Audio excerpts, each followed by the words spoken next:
Le réseau Canton, son ambition, elle est immense. Devenir LA blockchain de référence pour la haute finance. Rien que ça. Alors aujourd'hui, on va décortiquer cette promesse et se demander, est-ce qu'ils ont vraiment la solution pour Wall Street? Et là, on touche tout de suite au nœud du problème. Comment est-ce qu'on fait pour mettre toute la finance de Wall Street sur un réseau public sans pour autant révéler tous ses secrets? C'est un vrai casse-tête.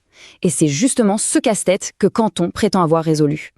Si tu veux avoir accès à la note que j'ai donnée à ce token dans mon rapport d'analyse, check la description. Alors, avant d'aller plus loin, il faut vraiment bien comprendre ce paradoxe, cette contradiction à laquelle la finance fait face.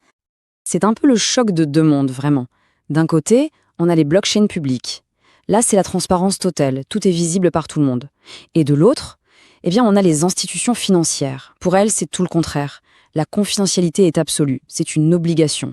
Les données des clients, les transactions, tout doit rester secret. Jusqu'à maintenant, ces deux univers semblaient juste incompatibles.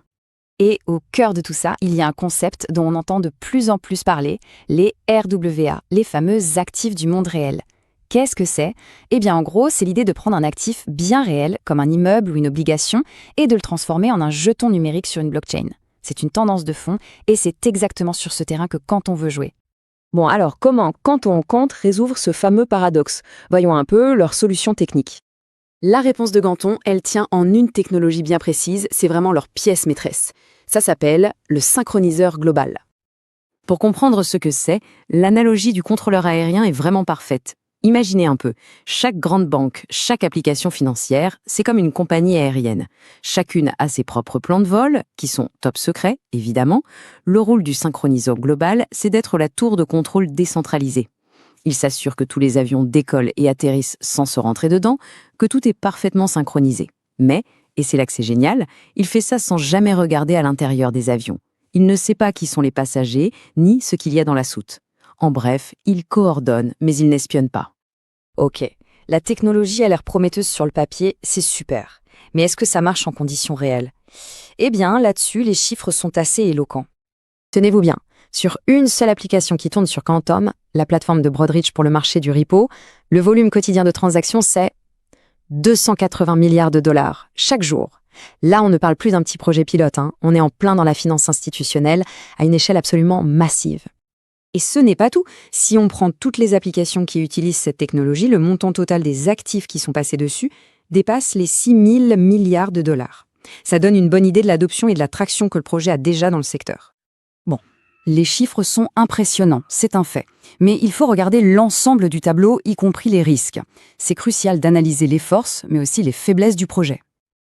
Alors, du côté positif, les catalyseurs sont solides. Il y a une cotation sur un exchange qui arrive, l'utilisation par les institutions est déjà prouvée avec des volumes énormes et le projet est en plein dans la tendance des RWA. C'est très porteur. Mais de l'autre côté, il y a des points de vigilance et pas des moindres. D'abord, l'absence d'audit de sécurité publique. C'est quand même un gros point d'interrogation pour une infrastructure qui gère des sommes pareilles.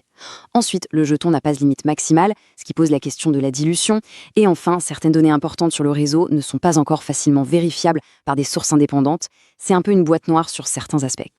Justement, pour bien saisir ce risque de dilution, il faut regarder leur modèle de token, le fameux équilibre Burn Mint. Alors, comment ça marche ? C'est assez simple en théorie. D'un côté, quand des gens utilisent le réseau, ils paient des frais. Ces frais sont brûlés, c'est-à-dire détruits, retirés de la circulation. De l'autre côté, de nouveaux jetons sont créés pour récompenser ceux qui sécurisent le réseau. L'objectif, c'est que les deux s'équilibrent. Le burn doit être à peu près égal au mint. Mais voilà le risque. Si le réseau n'est pas assez utilisé, il y a peu de frais, donc peu de jetons brûlés. Pendant ce temps, la création de nouveaux jetons continue et l'offre totale augmente, ce qui peut faire baisser la valeur du jeton pour tout le monde. C'est ça le risque de dilution. Alors au final, que faut-il penser de tout ça? L'analyse des sources se termine avec un verdict plutôt clair. Le verdict, c'est à surveiller. Pas pour demain, mais sur un horizon de 12 à 24 mois. Qu'est-ce que ça veut dire? En gros, que le potentiel est bien là, c'est indéniable, mais qu'il est encore trop tôt pour crier victoire. Il y a encore des preuves à faire, des étapes importantes à franchir. Et justement, voici les points précis qu'il faudra surveiller. D'abord, après la cotation sur l'exchange, est-ce que les volumes de trading seront au rendez-vous? Et est-ce qu'ils tiendront sur la durée?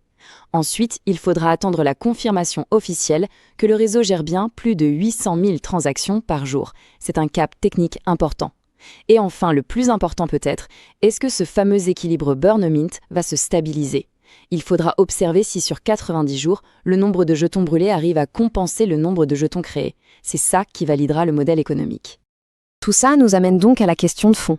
Est-ce que Canton, avec sa technologie unique pour la confidentialité et son adoption déjà impressionnante par les géants de la finance, est en train de nous montrer à quoi ressemblera le futur de la finance réglementée sur la blockchain? Est-ce que c'est ça, le plan? C'est une question ouverte, et seuls les prochains mois et les données nous apporteront la réponse.